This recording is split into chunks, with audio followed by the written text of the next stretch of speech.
Hi friends, പുതിയൊരു വീഡിയോയിലേക്ക് എല്ലാവർക്കും സ്വാഗതം. ഇന്നത്തെ വീഡിയോയിലൂടെ നമ്മൾ പറയാൻ പോകുന്നത്, അതുപോലെ കാണിക്കാൻ പോകുന്നത് ഒരു വലിയൊരു വാട്ടർ ഹീറ്ററിനെ കുറിച്ചിട്ട് തന്നെ കേട്ടോ. ഒട്ടനവധി നമ്മൾ ചെയ്തിട്ടുണ്ട്. എങ്കിലും ഇത് കണ്ണൂർ ഭാഗത്ത്, നമ്മളെ പാനൂർ ഭാഗത്താട്ടോ ചെയ്തിട്ടുള്ളത്.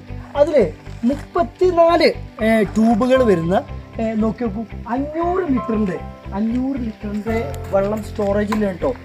ഇതിൻ്റെ കസ്റ്റമർ പറയുന്നത് തളച്ച് നിൽക്കണത് എങ്ങനെ ഉപയോഗിക്കുക ബാത്റൂമിലേത്. അപ്പോൾ നമ്മളത് മിക്സ് ചെയ്തിട്ട് ഉപയോഗിക്കേണ്ടി വരും. ചില ആളുകളുടെ ധാരണ ഉണ്ടാകും അത് ചൂടായിട്ട് കിട്ടുമോ കാര്യങ്ങൾ. ഇതൊക്കെ 180 ഡിഗ്രിയിൽ വരെ നമുക്ക് ഇതിൻ്റെ പല ഭാഗത്തുനിന്നും കൂടുന്നു. വെള്ളം ഇങ്ങനെ തളച്ച് മേലേക്ക് അങ്ങനെ പോകും. കൂൾ വാട്ടർ ഇങ്ങനെ താഴേക്ക് വരും. ഇതിങ്ങനെ സർക്കുലേറ്റ് ചെയ്യും കേട്ടോ. അപ്പോൾ ഏകദേശം 500 ലിറ്റർ പറഞ്ഞപ്പോൾ 8 ബാത്റൂമുണ്ട്. അടുക്കളകളിലൊക്കെ നമ്മൾ വർക്ക് ഏരിയകളൊക്കെ പ്രത്യേകിച്ച് വെക്കണ്ടോ.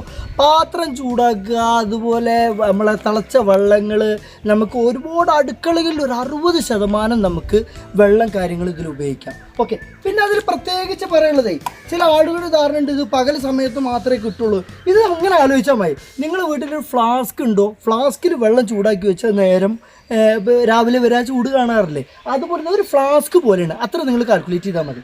ഓക്കെ, ഏകദേശം നമ്മുടെ ടാങ്കിൻ്റെ താഴെ ഭാഗത്തോ ഒരു 3-3.5 അടിയൊക്കെ താഴ്ച ഇതിൽ വെക്കണം. പിന്നെ അതുപോലെ ഇതിൻ്റെ ഓവർഫ്ലോ ഇതിൻ്റെ ഏകദേശം ആ ഒരു ടാങ്കിനോട് ഒരു പടി ഹൈറ്റ് പൊങ്ങിയിട്ട് നമ്മൾ ചെയ്യണം. ഓക്കെ, ഇത്ര കാര്യങ്ങളൊക്കെ വന്ന് നോക്കി നോക്കൂ. ഇപ്പോൾ ഏകദേശം വർക്കിംഗ് ഇല്ലല്ലോ. അപ്പോൾ അവർ ഹൗസ് വാമിങ് ഏതാനും ദിവസങ്ങളാണ്. അപ്പോൾ നമ്മൾ ഈ ഷീറ്റ് വെച്ചിട്ട് ജസ്റ്റ് ഒന്ന് മൂടി വെക്കുക. ഇപ്പോൾ തിളച്ച വെള്ളത്തിൻ്റെ ആവശ്യങ്ങളില്ലല്ലോ. നമ്മളിപ്പോൾ ഒരു വീട് ഉണ്ടാക്കുമ്പോൾ നമുക്കൊരു 1 ടൈം ഇൻവെസ്റ്റ് അത്ര തന്നെ നമ്മൾ കാൽക്കുലേറ്റ് ചെയ്യാൻ പറ്റും.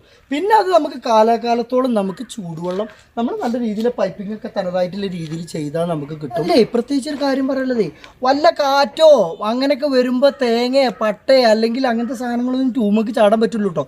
ഇനി ട്യൂബൊക്കെ ചാടി ഇത് പൊട്ടിക്കഴിഞ്ഞാൽ ഇത് നമുക്ക് മാറ്റാൻ വലിയ എക്സ്പെൻസീവ് ഒന്നുമില്ല കേട്ടോ. അങ്ങനത്തെ കാര്യങ്ങളൊന്നും വേണ്ട, ചെറിയ എക്സ്പെൻസേ വരുന്നുള്ളൂ. ഓക്കെ, പിന്നെ അതിലേക്ക് നമുക്ക് NRV കാര്യങ്ങളൊക്കെ ചെയ്യാം കേട്ടോ. നോൺ റിട്ടേൺ വാൾവ്, നിങ്ങൾക്ക് അതിനെ കാര്യം വെച്ചാൽ അറിയാം.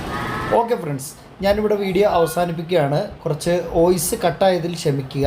പിന്നെ നിങ്ങൾ പ്രത്യേകിച്ച് ശ്രദ്ധിക്കേണ്ട, ഒരു 3-4 മാസം കൂടുമ്പോൾ ഈ നമ്മൾ ട്യൂബുകൾ നമ്മളൊന്ന് നല്ല രീതിയിൽ കോട്ടൺ തുണി കൊണ്ടോ അല്ലെങ്കിൽ മോപ്പ് കൊണ്ടോ ഒക്കെ ജസ്റ്റ് ക്ലീൻ ചെയ്യണം കേട്ടോ. അത്തരത്തിൽ കാര്യങ്ങളൊക്കെ ശ്രദ്ധിക്കുക. അതിനോടൊപ്പം ഈ വീട്ടിൽ ഞങ്ങളൊരു 3 kVA ഓഫ് ഗ്രിഡ് സിസ്റ്റം കൂടെ ഇൻസ്റ്റാൾ ചെയ്തിട്ടുണ്ട്. ഇതുമായി ബന്ധപ്പെട്ട കൂടുതൽ വീഡിയോകൾ കാണാൻ നാസിൻഫോ യൂട്യൂബ് ചാനൽ വിസിറ്റ് ചെയ്യുക. ഓക്കെ, അടുത്ത നല്ല വീഡിയോ ആയിട്ട് വീണ്ടും കാണാം. Bye friends.